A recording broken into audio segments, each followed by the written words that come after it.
So good morning. Let us start the today's lecture, open source software and hardware, DET 3107. Course outcomes: to have an introductory knowledge of concept of open and free software and hardware, introduction of Arduino hardware, Raspberry Pi, Internet of the Things, IoT. Then to get an in-depth knowledge of Arduino software ID, uh, sim, and then ID, simple programs, interfacing of basic hardware modules with Arduino.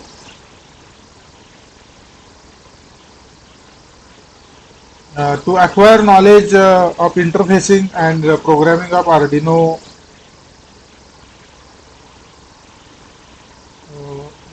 for ADC, DC motor, servo motor, Bluetooth, Zigbee, Wi-Fi, PWM programming. To understand the details regarding the Scilab software, its installation, programming, processing, चिकटपट्टी आहे का console, editor, graphics, window, software facilities useful for various technical calculations. To study KiCad as an electronic computer aided design, ECAD tool for designing circuit schematic, electric rule checking, netlist generation, mapping components and designing PCB. So these are the different outcomes. So we have seen this, we have discussed the Arduino board. This is Arduino Uno board. Arduino is a platform for the computer. Arduino is the platform for the computer.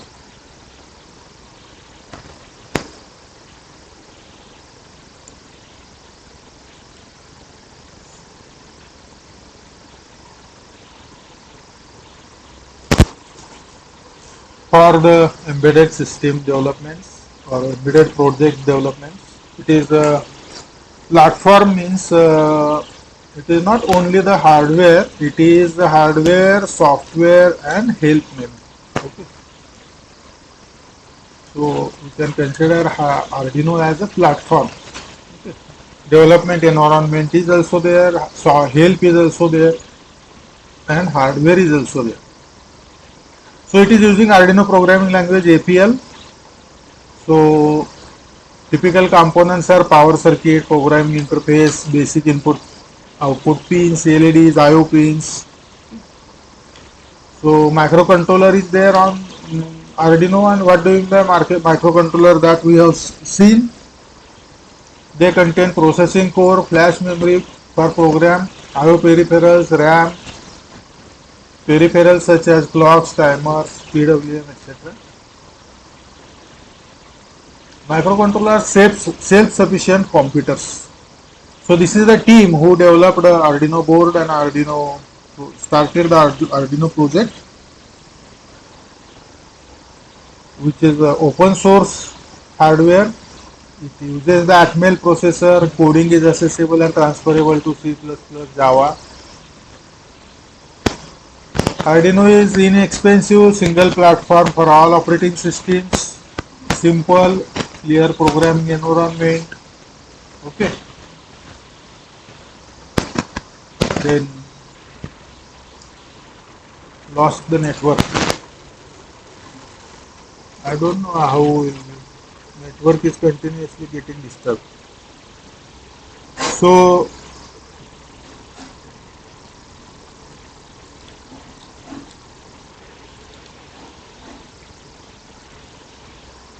all the operating systems and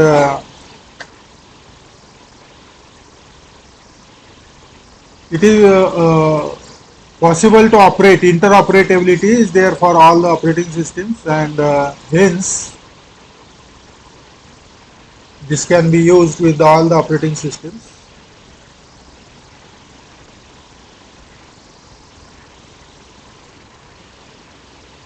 So maybe network issue, sometimes it is getting disconnected.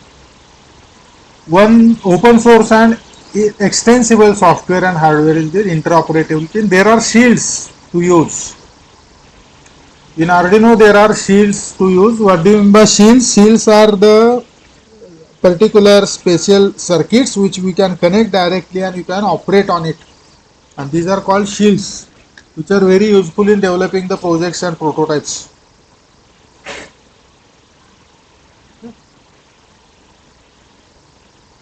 So this is Arduino development board. It is having input output, digital input output pins, PWM pins 3, 5, 6, 9, 10, 11. These are the PWM pins. Then there are power pins. Then there are analog input, digital input output pins. Then there is a USB connector. Then there is a USB connector driver IC. Then input power supply, DC power supply connector is there, which we can connect 12 voltage maximum 7 to 12 volt. So in this way, we can have the, or we can say about the details of the Arduino. Okay. We can say the details of the Arduino is like this, or hardware we can say, details of the Arduino hardware. So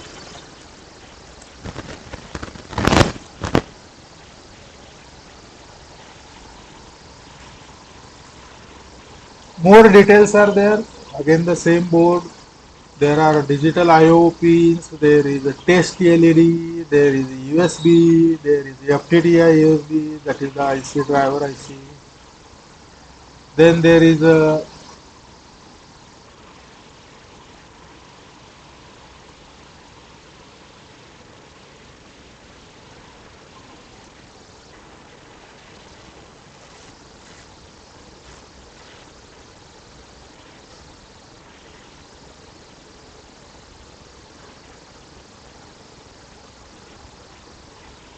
so network issue I think is there continuously. Maybe I am not audible.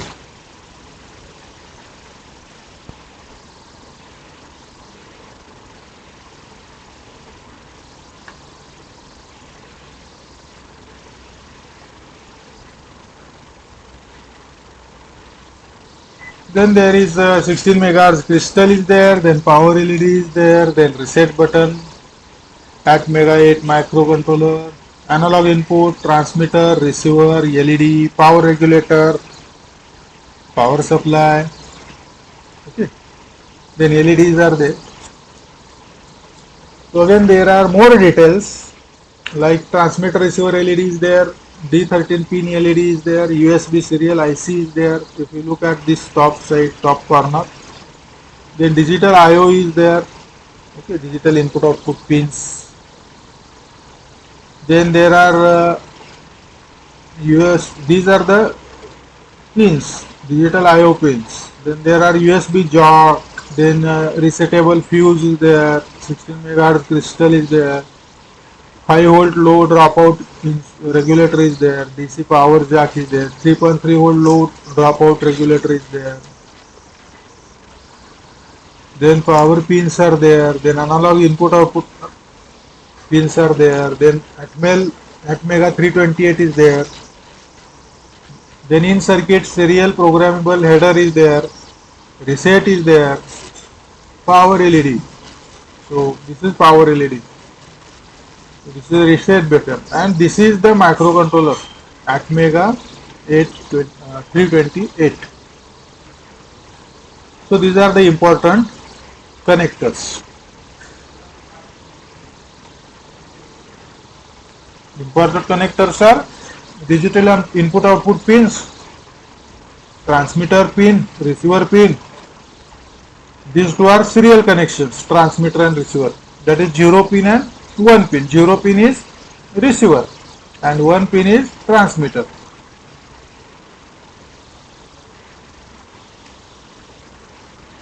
If you look at this,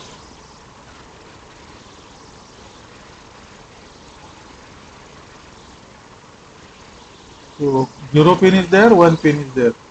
isn't it? Then 3, 5, 6, 9, 10, 11 is having some sinusoidal symbol, and that is, what is that? PWM, pulse width modulation. So these are pulse width modulation. Why this? What doing the PWM? Pulse width modulation. Pulse width modulation modulates the digital signal into analog. So it is converting digital signal into analog. It is showing digital signal into analog. So as we know, this microcontroller is a digital output. But how then it can be used for analog? It can be used for analog with the help of PWM. So what the PWM does? It converts the given digital signal into analog signal. How it converts, we'll check afterwards. We'll study afterwards. So this sinusoidal symbol, which is shown here, these three and these three, these are PWM. That means analog signal. Okay, digital as well as PWM sinusoid.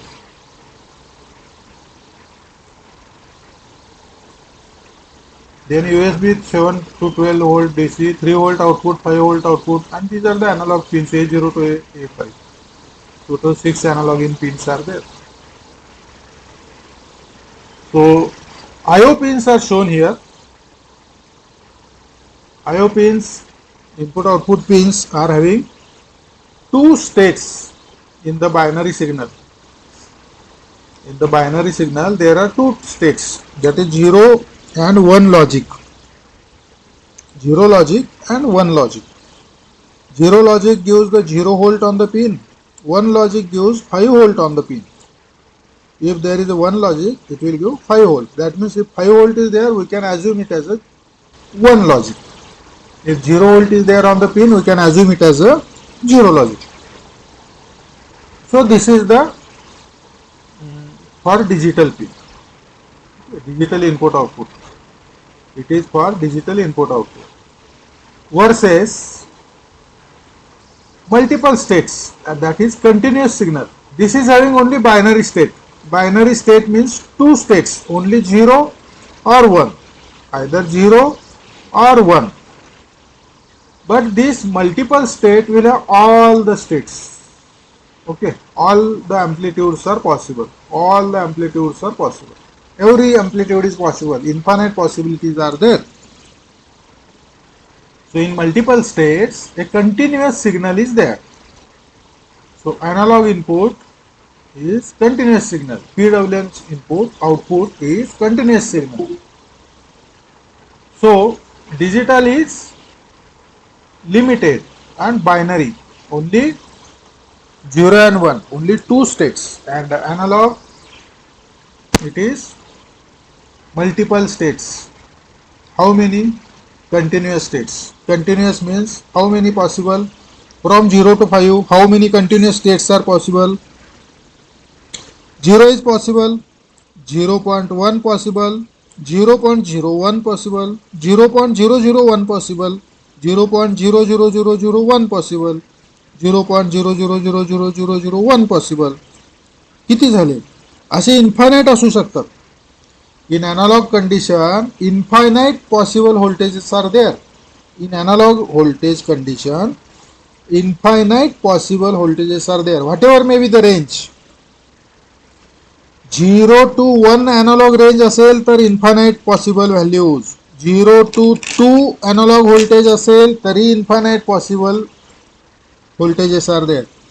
0 to 5 असेल त्या range मध्ये सुद्धा infinite possible voltages are there. 0 to 100 volt जरी असलं तरी infinite possible voltages are there. Values are there. Any range you can take. 0 to 0.1 एवढी जरी range घेतली छोटी, 0 to 0.1 voltage, तरी सुद्धा then also 0 to 0.1 voltage range is there. Then also infinite possible analog amplitudes are there. If suppose 0 to zero point 0.1 is a range, 0.001, 0.00001, 0.00001, every possible voltage is there, infinite possibilities are there. So in digital input, binary signal is there, only two states. In analog input, multiple states are there, continuous voltage is there, and that may have infinite possibilities. That may have infinite possibilities. Okay.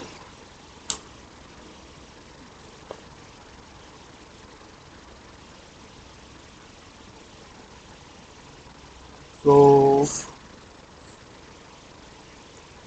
IO pins, IO pins are shown. Okay. These are the also IO pins. Here IO pins connections are shown.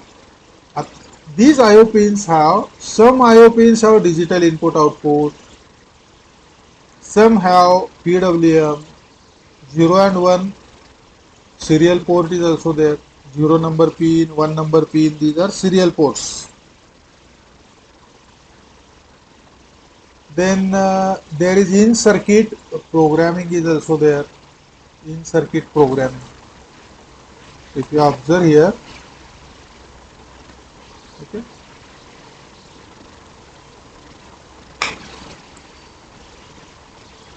some are digital output, PWM is there.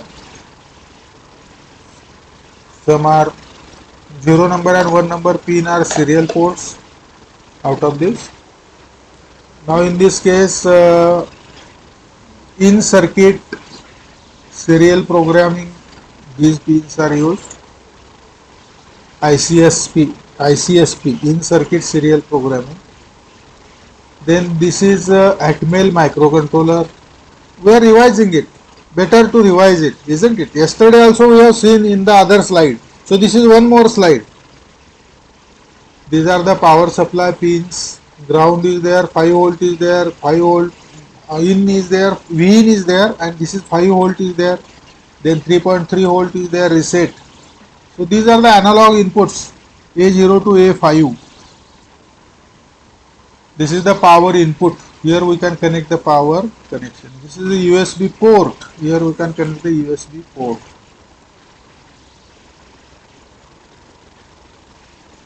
Okay. Transmitter, receiver LED, USB connector, external power supply, power pins, 6 analog pins, ATmega AVR, reset, power LED, and 14 digital pins. And out of that 14, those 14 digital pins, 6 are PWM pins. Out of those 14 pins, some are used as PWM as well as digital.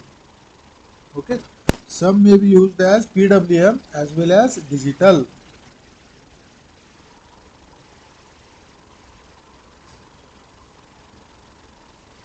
Okay. Now what about the microcontroller Atmega 328? Microcontroller Atmega 328 is operating on the operating voltage 5 volts. Atmega 328 is the microcontroller which is used in the Arduino. As we know, we are knowing Atmega 328 is used in the Arduino. So how it is working on 5 volts.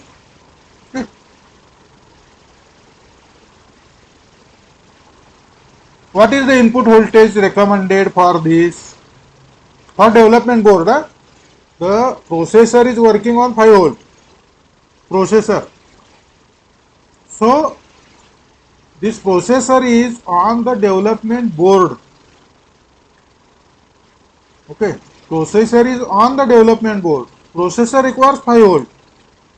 But the development board can be given minimum requires 7 volt. Development board minimum requires 7 volt. Why so? This is because There is a regulator IC. There are regulators. Here it is regulator, here it is regulator, isn't it? So there are internal regulators. So regulator will give output 5 fixed, constant 5 volt. Regulator will give constant 5 volt as output. And to have the regulation action by the regulator IC, to get some voltage, suppose 5 volt. Now here it is 5 volt regulator. The input voltage required must be somewhat more than the regulated output voltage. So here regulated output voltage is 5.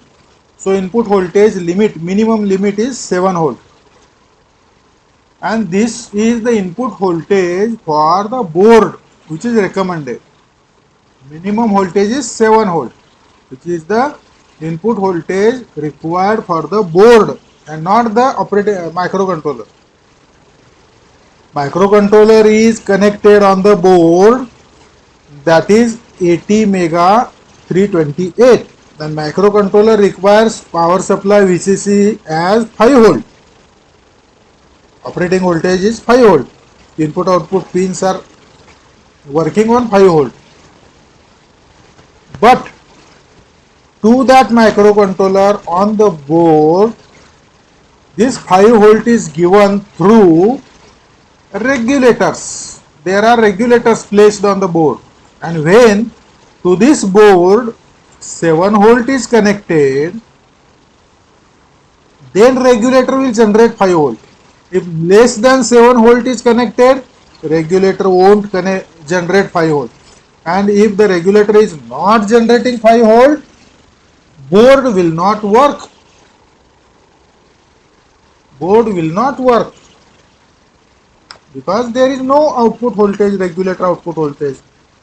And regulator output voltage is connected to the board or ICs.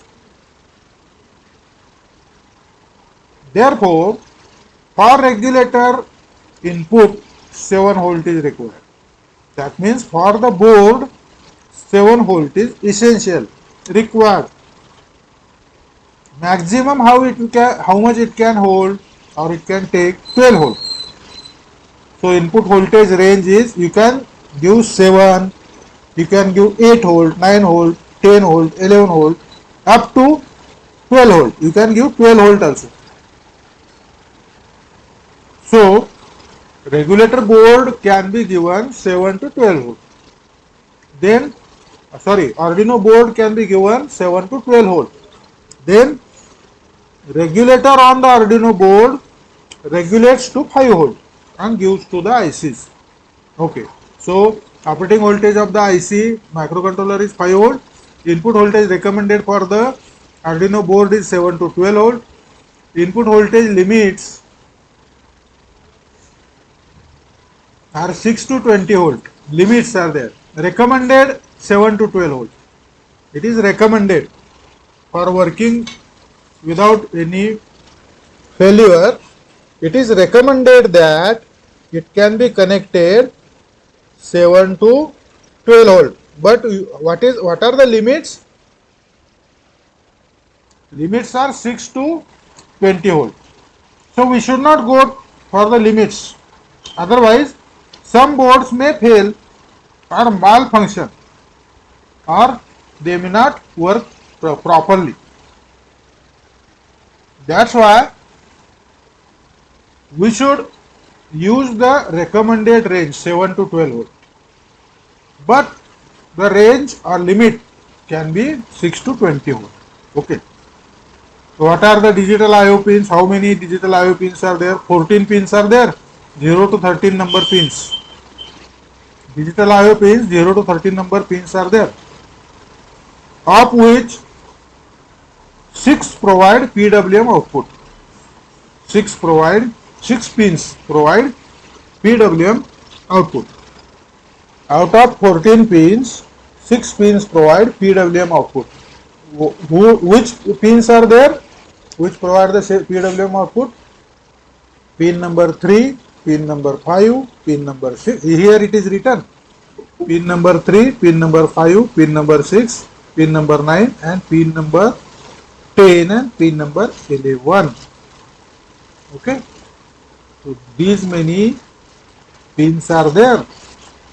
Okay, how many pins are there? 6 pins are there which provide PWM output. Okay,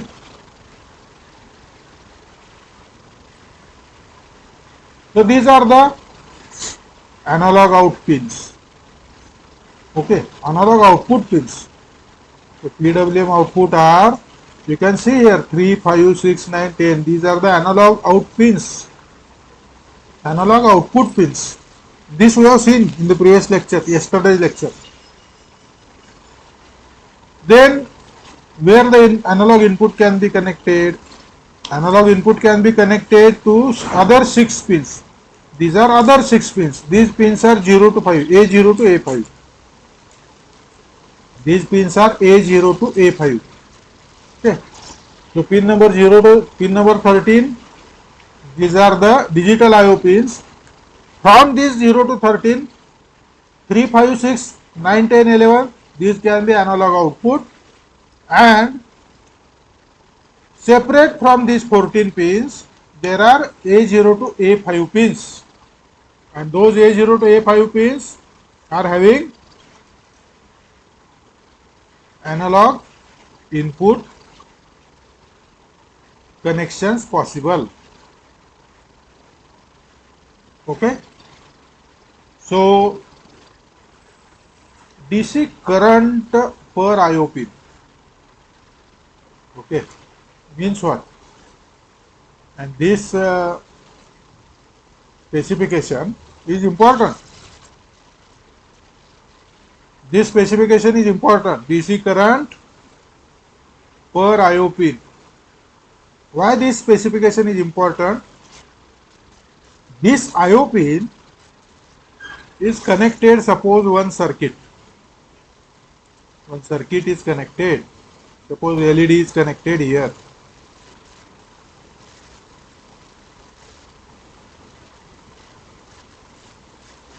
Then the current output provided is 40 milliampere.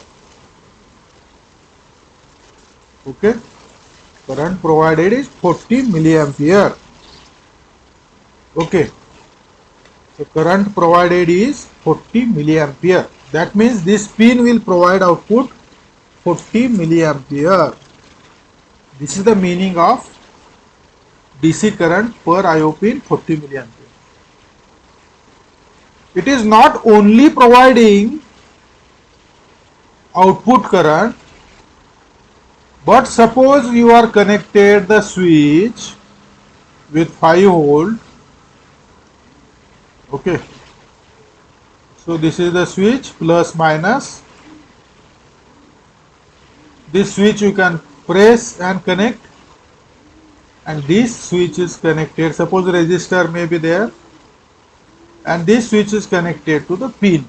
Now if this power supply is connected by switch pressing, then power supply, this battery will provide the current, input current. Okay, isn't it? It will provide input current. That means this pin can source 40 milliampere, sourcing out the 40 milliampere, or this pin can sink 40 milliampere, source or sink. Okay, you understand? Either it can source or it can sink. That means it can give as an output current 40 milliampere, or it can take as an input current 40 milliampere. So both the cases are there.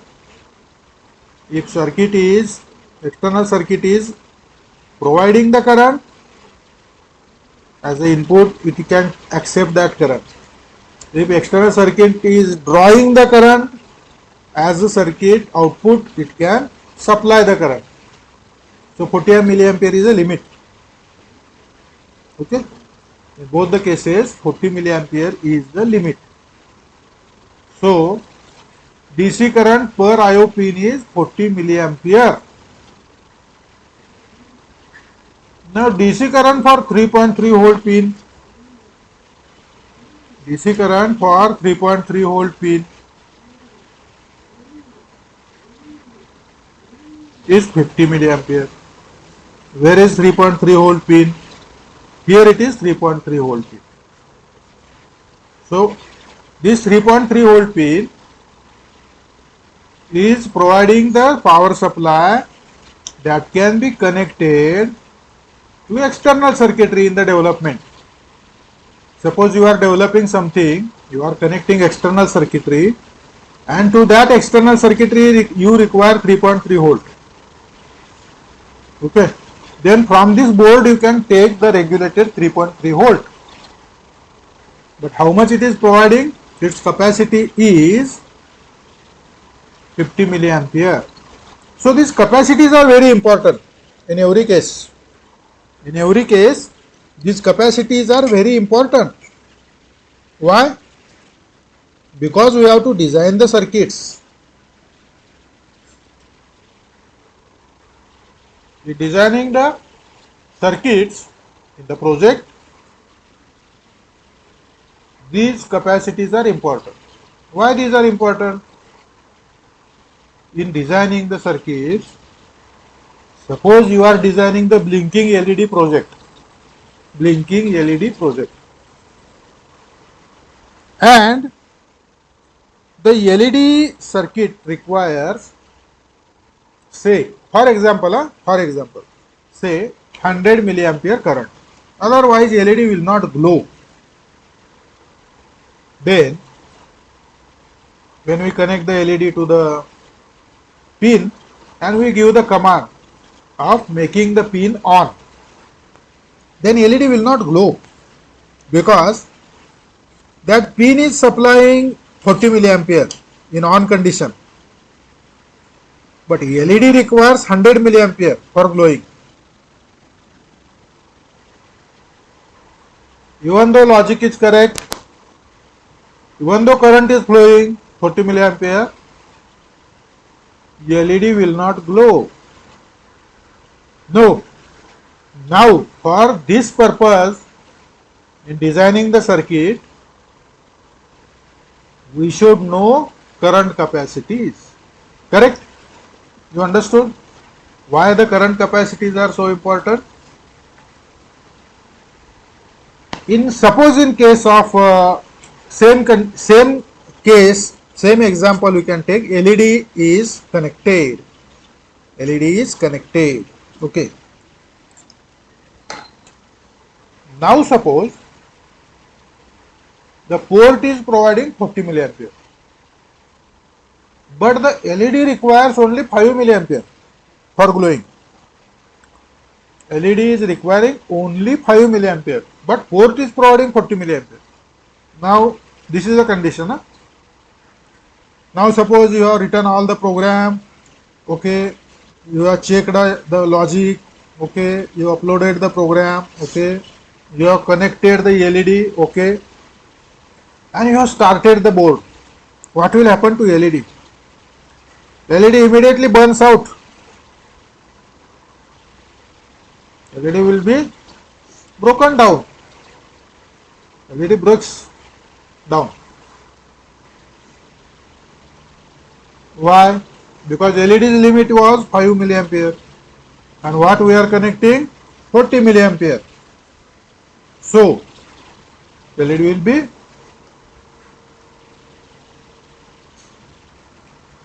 burned out. LED will burn. What will we do? We will provide the current limiting resistor in series. So this resistance connected is for current limiting, and we can design the circuit. How to design the circuit? It is very simple. It is very simple to design the circuit. How to design the circuit? Suppose this pin is giving 5 volt. LED is taking how much in on condition? Suppose 0.7 volt. LED takes 0.7 volt. Apply the rule. current voltage rule. 5 minus 0.7, it comes across this resistor. And what current you want? If you want 5 milliampere current, divide R by 5 milliampere, write the equation, and you can find the resistance to connect into this. This is the design. You must have done it, isn't it? This is the design you must have done in second year. In project also we will do again. We will do. If you don't know, we can do again. We'll discuss this afterwards again. In case of projects. So, to have the compatibility, electrical specification compatibility, these currents and powers are important.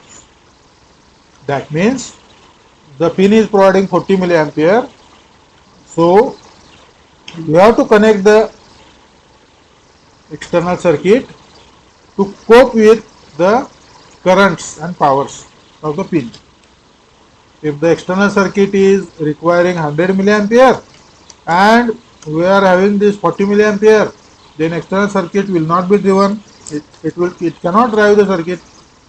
That's why we cannot connect the motors directly to the port, isn't it? We have mentioned the block diagram of embedded system also in the other subject. Embedded system is the other subject where we have mentioned the block diagram. There to the motor we are connecting the battery drain का होती है. अरे ते button button battery पट मला लक्षच नाही battery. Yes. So in case of embedded system, we have seen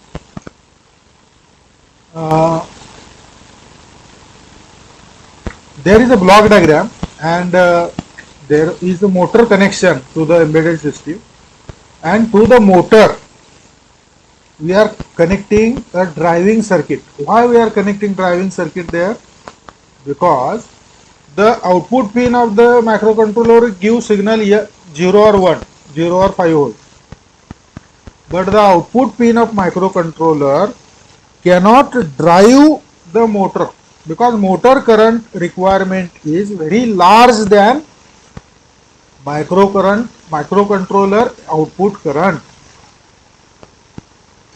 That's why microcontroller is not able to drive the motor. Microcontroller can tell to the motor that is, yes, Mr. Motor, you can run. But microcontroller cannot move the motor because microcontroller current capacities are less and motor current capacities are larger. That's why motor will not run. So by chance, if you connect the motor directly to the microcontroller and you use the logic, motor will not run, and we seen that there must be problem in our logic and the microcontroller may be faulty and motor may be faulty. Case is not that. Case is different. Case is we have not designed the circuit. To design the circuit, we must know the specifications. What is the motor current? What is the microcontroller output current? So these specifications must be known to us. Then and then only we can do the correct connections of the circuits, and circuits do not malfunction. Circuit always work if you design the circuits properly. Okay, so this is the case. Now there is a driver circuitry required for the microcontroller. For a motor specially, motors requires very high current.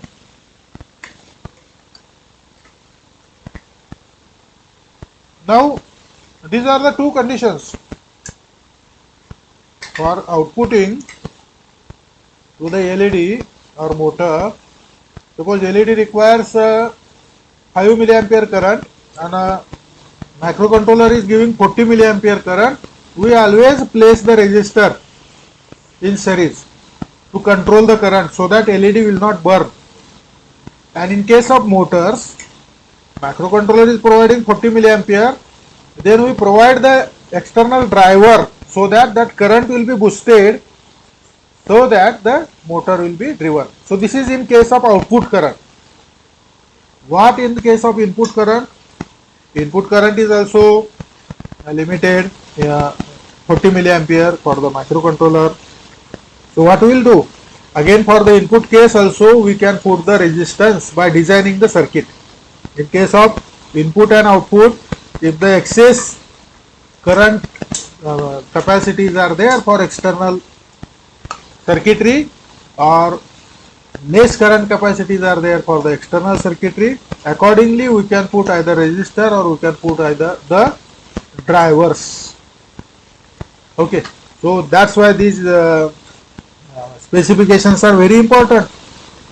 We should know the specifications. If you know the specification, 100% in one day you can develop your project. In single day you can develop your project. When you will develop this project in single day, provided you should know all the programming. So behind that, the programming efforts are there. Your programming efforts are there. You are ready with the programming knowledge. You are ready with handling of the microcontroller kit. Suppose Arduino kit. You are knowing the specifications. You are knowing the specification of hardware, other hardware. Then only single day work is there, that is writing the code, connecting the device and checking the output whether it is working or not. Then one day is sufficient. When we say one day project is working, then either it is working accidentally means you are knowing nothing, तुम्हाला काहीच माहित नाही, पण तुम्ही connect केला, ते सगळेजण resistance connect करतात म्हणून तुम्ही केला, त्या सर्किटमध्ये दाखवला तो रेजिस्टन्सची व्हॅल्यू कनेक्ट केली, मग तो ऍक्सिडेंटली वर्क होतो. तुम्हाला माहित पण नसतं तो रेजिस्टन्स कशासाठी लावायचा आहे, तो ड्रायव्हर कशासाठी लावायचा आहे, तुम्हाला माहित नसतं. पण आता तुम्हाला माहित आहे, because you are open source software and hardware students, you are knowing now that the specifications must be known. Actually तुम्हाला डिझाइन केला असल्यामुळे तुम्हाला कदाचित माहित असेल, माहित नसलं तर now I am telling, specification माहित पाहिजे तर तुम्हाला डिझाइन करता येईल, आणि डिझाइन केलं तर सर्किट फेल होत नाही, वर्क होतं. So this is about the specification of the microcontroller ATmega 328. What are those specifications? Very quickly, microcontroller ATmega 328 operating voltage is 5 volt. Okay, input voltage for the Arduino board recommended is 7 to 12 volt. Recommended. You must always give within this range. But in case if you give 6 to 20, these are the limiting case, limits, then also board may work, board will work, but sometimes it may have some malfunctioning. The input voltage limits are 6 to 20 volts. Digital I/O pin 14 are there, 0 to 13. Out of these 6 are PWM output pins. Analog input pins 6 are there, pins 0 to 5. Analog output pins 6 are there, 3, 5, 6, 9, 10, 11. 3, 5, 6, 9, 10, 11. DC current per IO pin, it is per IO pin. Every IO pin gives 40 milliampere. So if there are 14 pins, 14 into 40, that much is the DC current total. And similarly for 3.3 pin, 3.3 pin gives how much? 50 milliampere, isn't it? 3.3 gives 50 milliampere.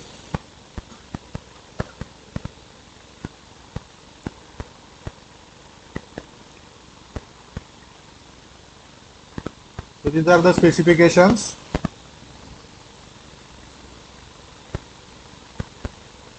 Now other details, or we can say specification also. Other details, we can say it as a specification also.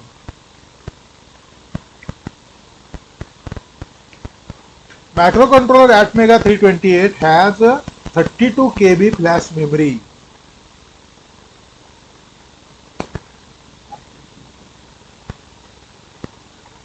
Flash memory means what?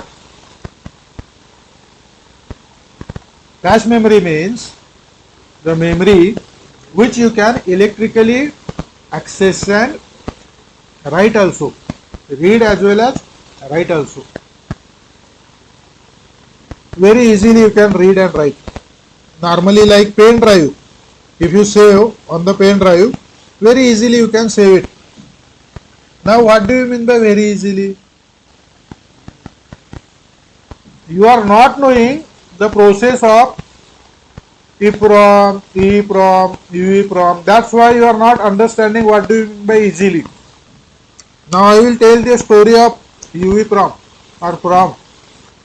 In the olden days, the PROM was there, programmable read-only memory, in which we have to give 24 volt, 48 volt, and we have to bias the circuit, and then we have to burn the one by one link of the data in the memory. If it is 1, this link is burned. If it is 0, that link is burned. If this is 1, this link is burned. If it is 0, that link is burned. Okay, there are internal diode links are there. By giving heavy voltage, links are burned, and the internal circuit is made such that one circuit can give one logic and other circuit can give zero logic. One logic, zero logic. One logic accordingly. In this way, we can store the data into memory. But once the link was burned, again that IC cannot be used. Once burned, it's over. So that was the problem with the PROM, and it was requiring very large time also for doing that. It was requiring large time also in doing that. More time. We cannot say large time, but more time. It was tedious. Then the next generation, the ROM came. That was the UEPROM. Then in that case, we can electrically program the ROM, and we can erase whatever programmed with the ultraviolet light. If you expose the IC under the ultraviolet light, UV light, then we can erase it, make it clear. Again we can provide new data. We can again write new data with the same method. So this was possible. So one IC in that case can be used for many times. So this was the case in case of UEPROM. So that UEPROM requires a UV light, and again for erasing we have to keep the IC under the UV light for hours, 1 hour, 2 hours, hours together. Then it will erase completely, and it took the time. And again the electrical programming was again similar, ROM like. It will taking higher voltage, it is taking time. Then there is EEPROM, electrically erasable, electrically programmable. Electrically erasable, electrically programmable. That is EEPROM, electrically erasable, programmable ROM. This was become little simple. How it has become little simple? Now instead of ultraviolet, to erase the electrical pulse will be there. So it is possible to erase the IC with electrical pulse. So this is called electrical programmable, electrically erasable, programmable read-only memory, EEPROM. So this was easier. Then what about the RAM? RAM is the memory, read-only random access memory. ROM is a read-only memory. What is the difference between RAM and ROM? Difference between RAM and ROM is random access memory, RAM, read-only memory, ROM. What is the difference?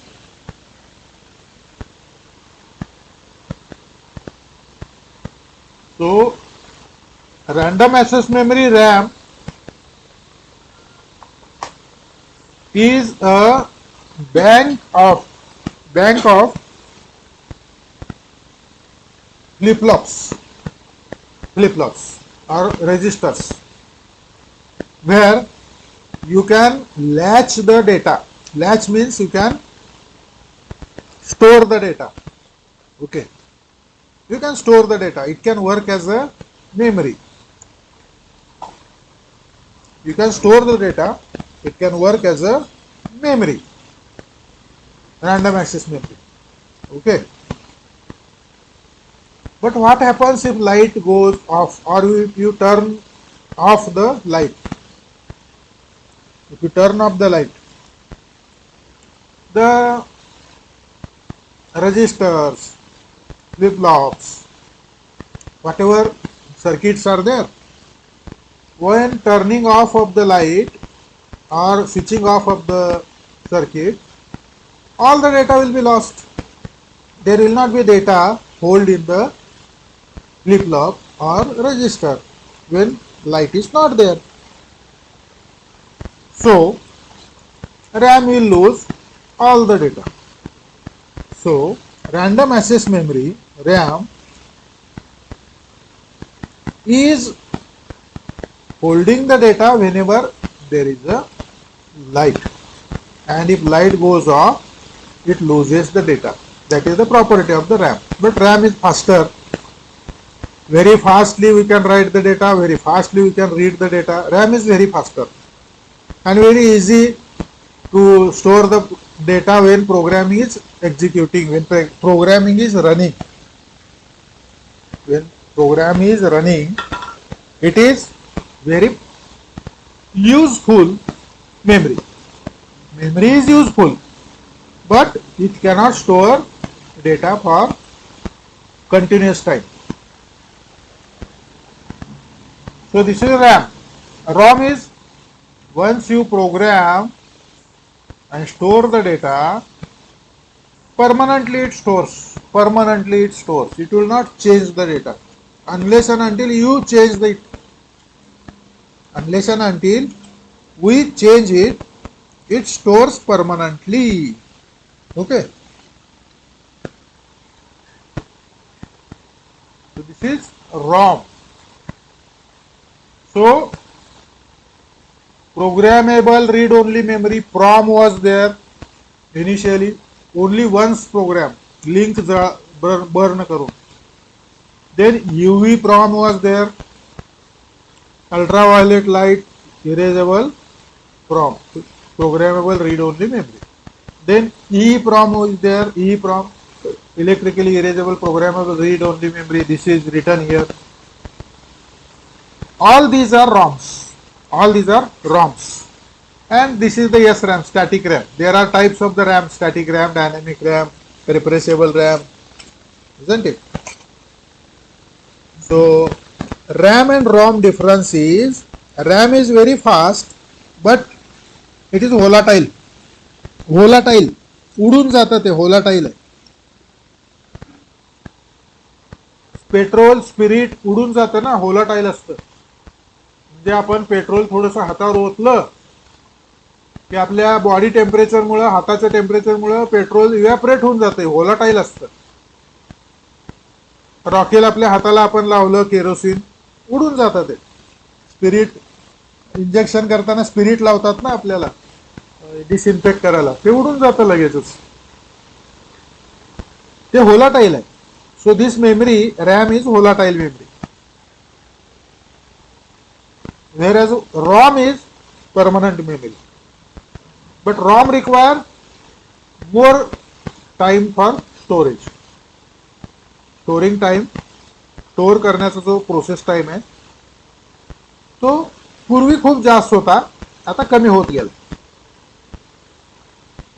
पण रॅमचा storing time, writing time, reading time कमी आहे खूप. त्यामुळे RAM ही वापरली जाते programme ह्याच्यामध्ये, system मध्ये. पण रॅम मध्ये आपण आपले प्रोग्राम स्टोअर करून ठेवू शकत नाही, कारण स्विच ऑफ केलं की परत उडून जाईल प्रोग्राम, व्होलाटाईल आहे तो. त्यामुळे आपले program data operating system store करायला आपल्याला काय वापरायला लागेल, रॉम वापरायला लागेल.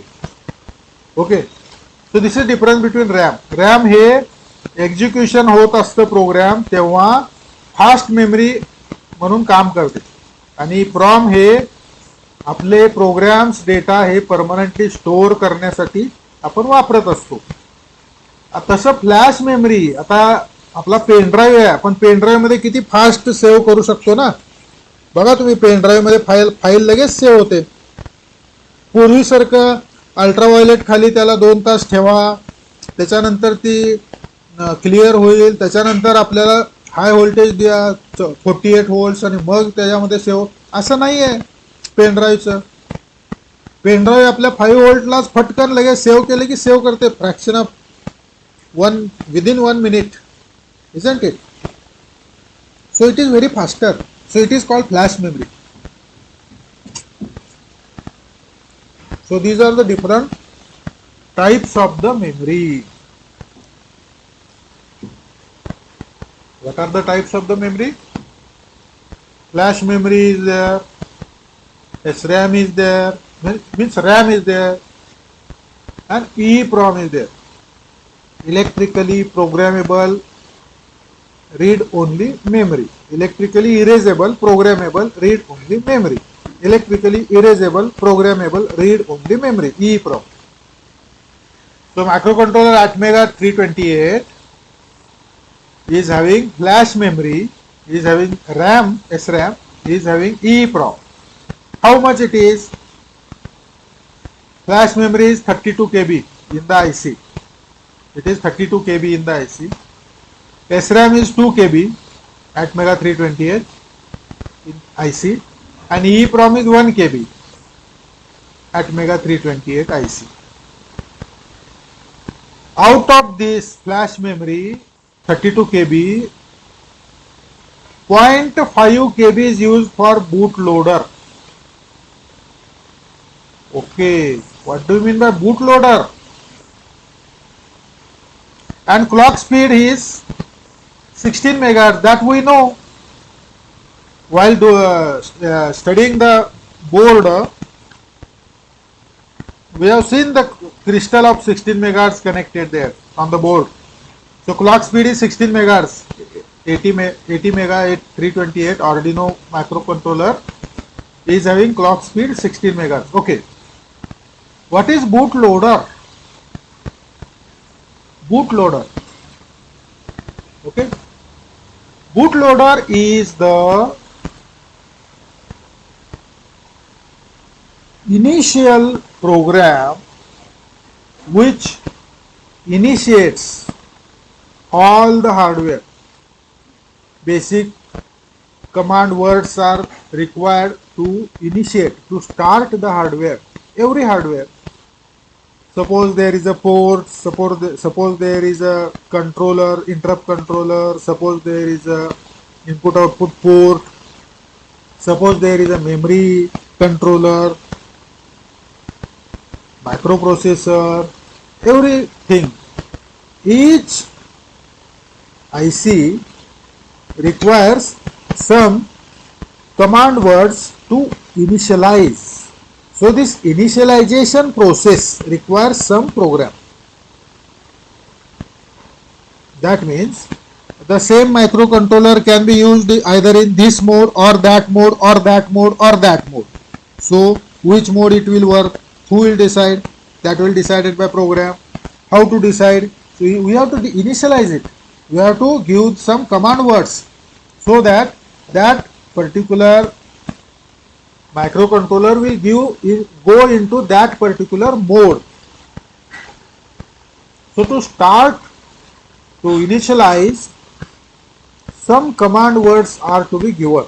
Once they are initialized by command words, then they can accept the next instructions of operating system or application programs, and then they can work. So whenever there is a reset of the system, it can take to 000 address, and at 00 address the bootloader is placed, or monitor program you can see. So bootloader is the firmware which is initialization program for the hardware. So every hardware requires its initialization command words programs, and that initialization is done by the program which is known as bootloader. That's why we call the computer is booting. Computer is booting means what? Initially computer is made on, then it shows computer is booting. Your system is booting. Booting means what? Bootloader program is running. That is initializing all the IC on the motherboards. It is called booting. Okay. So booting means it is initializing all the ICs on the motherboard. Once the ICs are initialized, then operating system can start and use that initialized ICs on the motherboard for further operations. So initialization requires the boot loading. Okay, bootloaders. So this bootloader program is occupying 0.50 KB out of this flash memory. This is compulsory. It is compulsory. Flash memory out of 32 KB, half KB is used by bootloader. It is compulsory. Otherwise, system will not start. Okay.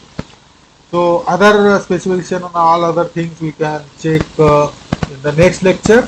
It is already completed our lecture. So let us start the embedded system on the same link. Thank you. Thank you.